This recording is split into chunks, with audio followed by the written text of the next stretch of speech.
नमो नमो विद्यार्थियों, हम पढ़ रहे हैं एमए फाइनल में प्रथम प्रश्न पत्र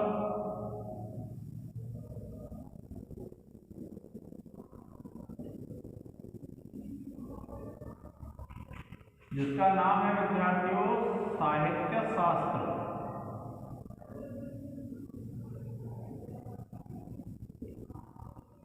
ये जो साहित्य शास्त्र नाम का जो पेपर है, इसमें हम पढ़ रहे हैं विद्यार्थियों आचार्य मम्मट का काव्य प्रकाश।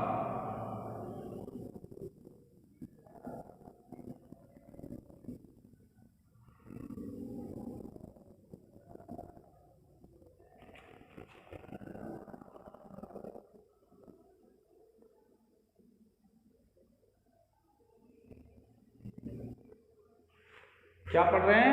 आचार्य मम्मट का काव्य प्रकाश और काव्य प्रकाश का चतुर्थ उल्लास।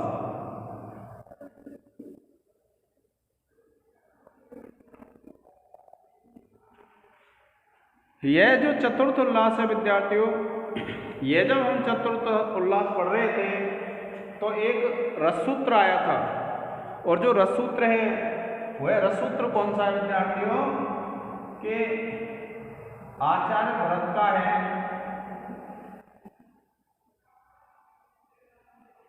आचार्य भरत का रससूत्र है।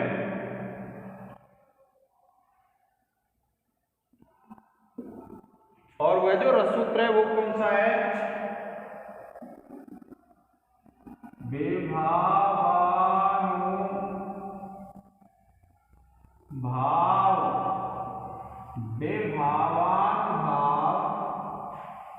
भाव व्यभिचारी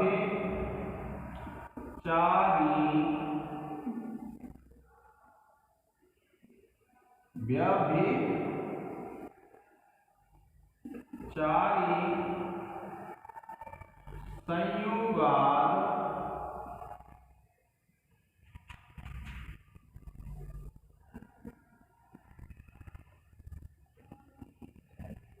रस निष्पत्ति। इसका अर्थ क्या था विद्यार्थियों? कि विभाव, अनुभाव और व्यभिचारी भावों के संयोग से रस की निष्पत्ति होती है। क्या कहा? विभाव, अनुभाव और व्यभिचारी जो भाव होते हैं उनके संयोग से क्या होती है? रस की अभिव्यक्ति होती है। और अब तक जो हमने पढ़ा विद्यार्थियों कि एक तो हमने पढ़ लिया था भट्ट लोल्लट का उत्पत्तिवाद। कौन सा सिद्धांत पढ़ा हमने? भट्ट लोल्लट का उत्पत्तिवाद पढ़ा। और उसके बाद विद्यार्थियों हमने पढ़ा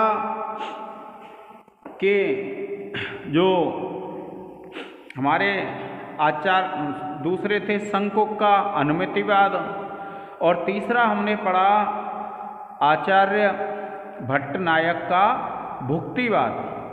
और भट्टनायक ने यह कहा था कि जो रस होता है उसको भोगा जाता है।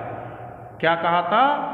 कि जो रस होता है उसको भोगा जाता है। और उन्होंने, भट्टनायक ने ही एक सिद्धांत माना जिसको साधारणीकरण का सिद्धांत कहते हैं। क्या कहते हैं विद्यार्थियों? साधारणीकरण।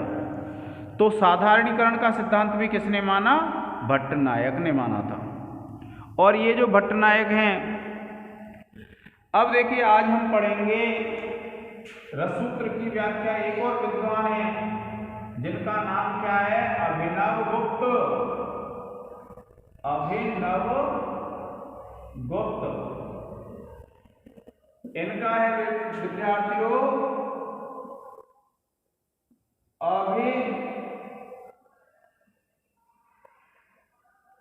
व्यक्तिवाद। कौन सा सिद्धांत है विद्यार्थियों इनका? अभिव्यक्तिवाद। और ये जो अभिव्यक्तिवाद का सिद्धांत है इनका, किनका? ये जो है हमारे आचार्य अभिनव गुप्त। तो अभिनव गुप्त ने क्या कहा है? देखिए क्या कहते हैं कि लोके प्रमदा आदिभिः स्थायी अनुमाने अभ्यास पाठवताम काव्ये नाट्ये च तय्य एव कारणत्वादि अपरिहारेण विभावना आदि व्यापारवत्वात् लौकिक विभावादि शब्द व्यवहार्य ममैव एते शत्रुरेवेते तटस्थस्य एवेते न ममैव एते न शत्रुरेवेते न तटस्थस्य एवेते इति संबंध विशेष स्वीकार परिहार नियमान अध्यवसायात् साधारणेन प्रतीतैर अभिव्यक्तः सामाजिकानां वासनात्मकतया स्थितः स्थायी रत्यादिको नियत प्रमातृगत्वेन स्थितोऽपि साधारणोपायबलात् तत्काल विगलित परिमित प्रमातृभाव वशोन्मिषित वेद्यांतर संपर्क शून्य परिमित भावेन प्रमात्रा सकल हृदय संवाद भाजा साधारणेन स्वाकार एव अभिन्नोऽपि गोचरीकृत चर्व्यमाणः बाणतैक प्राणः विभावादि जीवितावधि पानक रस न्यायेन चर्व्यमाणः पुरः एव परिस्फुरन् हृदयम् एव प्रविशन् सर्वांगीणम् एव आलिंगन अन्यत सर्वम् एव त्रोधत ब्रह्मास्वादम् एव अनुभावयन् अलौकिक चमत्कारकारी श्रृंगारादिको रसः। देखिए क्या कहा है कि लोक में से तात्पर्य क्या होता है, इस संसार में, लोके माने इस संसार में, प्रमदा आदि भी है कि प्रमदा आदि के द्वारा, क्या कहा, लोक में प्रमदा आदि भी है, प्रमदा आदि के द्वारा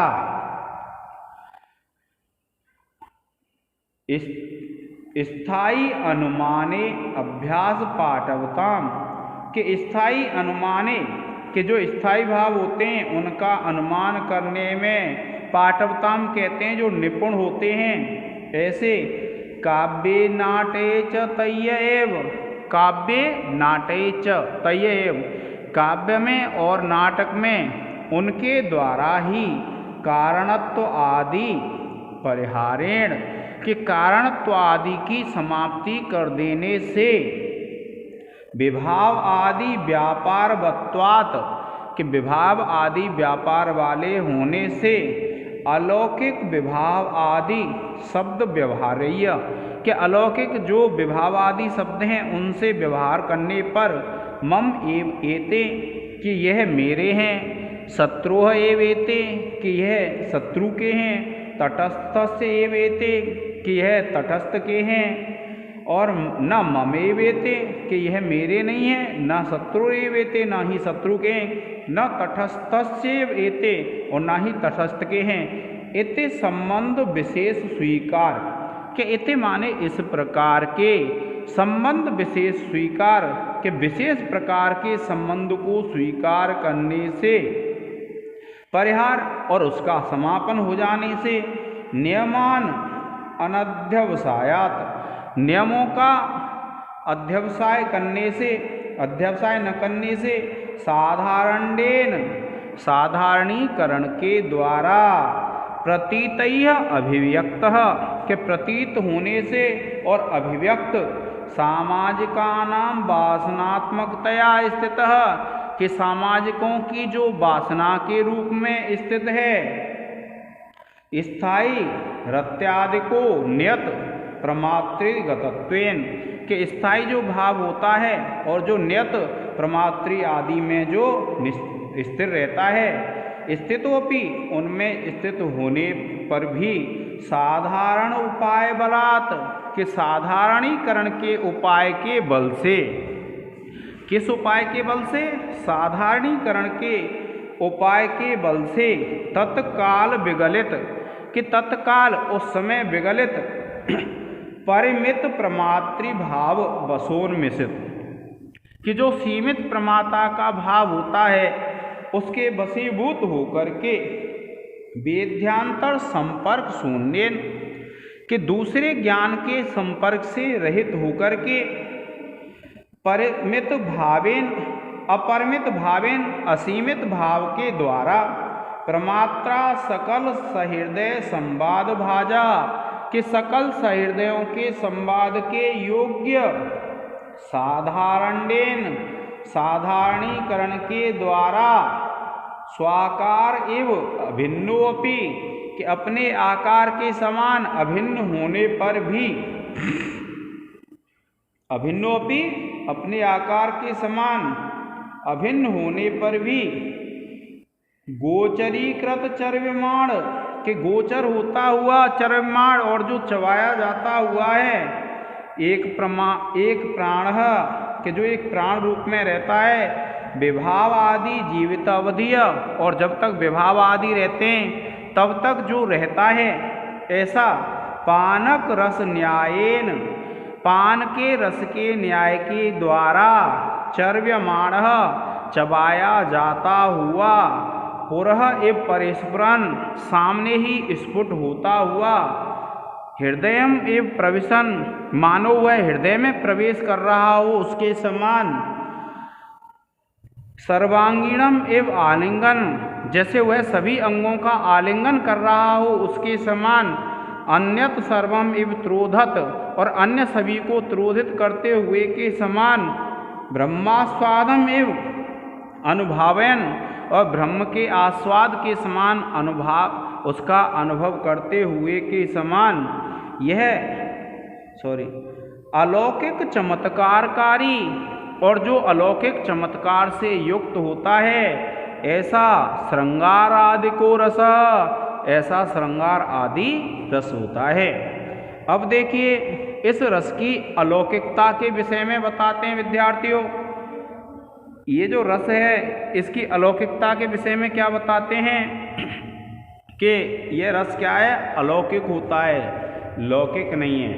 देखिए क्या कहा है, सच न कार्य कि वह जो रस होता है वह कार्य नहीं है। विभाव आदि विनाशे अपि तस्य संभव प्रसंगात कि विभाव आदि के विनाश होने पर उसके उत्पत्ति की संभावना होने से फिर क्या कहते हैं, नापि ज्ञाप्य सिद्धस्य तस्य असंभवात कि वह जो रस है वह ज्ञाप्य भी नहीं है क्योंकि उसकी सिद्धि असंभव होती है। और अपितु विभाव आदि व्यंजित चर्वणीय अपितु वह विभाव आदि के द्वारा व्यंजित होता है और वो चर्वणीय होता है। और कारक ज्ञापकाभ्याम अन्यत क्व दृष्टमिति चेत कि जो कारक और ज्ञापक से भिन्न होता है उसको कौन देख सकता है। और न क्वचित दृष्टम इति अलौकिकत्व सिद्ध भूषणम एतत् न दूषणम और जब कोई भैया देख ही नहीं सकता है तो यह तो उसके लौकिकत्व के लिए अलौकिकत्व के लिए भूषण ही है, दूषण नहीं है। क्या कहा है देखिए, और वह कार्य नहीं है। विभाव आदि का नाश होने पर भी कुंभकार की मृत्यु हो जाने पर जैसे घड़ा विद्यमान रहता है इस प्रकार स्थिति संभव हो जाएगी जो कि होती नहीं है और इसलिए रस कार्य नहीं है और उसके पूर्व सिद्ध न होने से ज्ञाप्य भी नहीं है। अपितु विभाव आदि से व्यंजित और आस्वाद योग्य ही वह रस होता है। और कारक तथा ज्ञापक के अतिरिक्त कहाँ पाए जाते हैं यह प्रश्न करो तो कहीं नहीं पाए जाते। यह बात तो अलौकिक सिद्धि का भूषण है, दूषण नहीं है। अतः रस क्या होता है विद्यार्थियों, रस अलौकिक होता है। कैसा होता है रस, रस होता है अलौकिक। आपको ध्यान रखना है।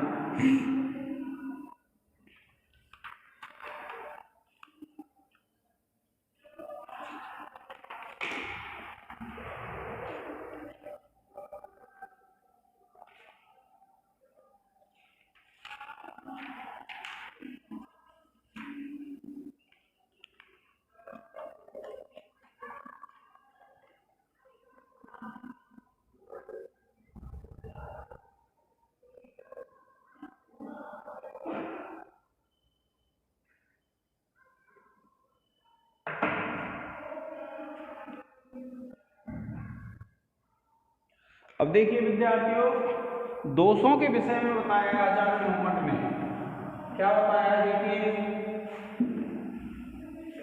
दो जो काव्य होते हैं, काव्य के दोष क्या होते हैं, देखिए क्या कहा है, मुख्यार्थ हतिर दोषो।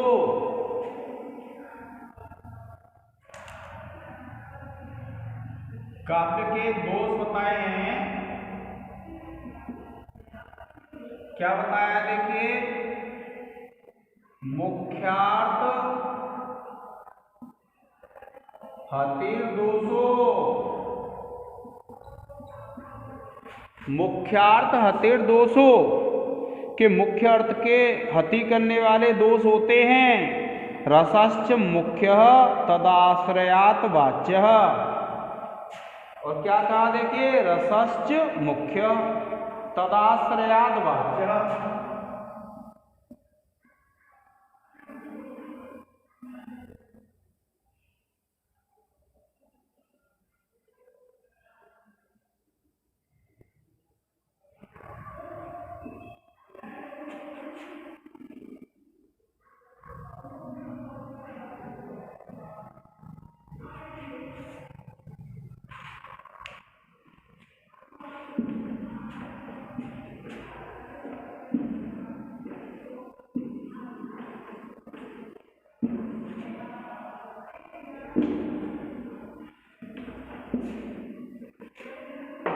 अब देखिए फिर दूसरी पंक्ति है, उभयोपयोगिनः स्युः। उभयोपयोगिनः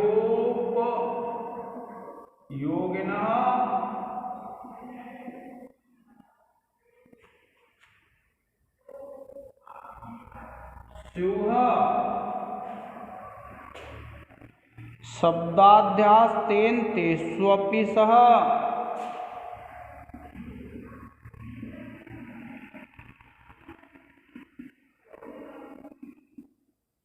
शब्दाध्यास्तेन तेष्वपि सः।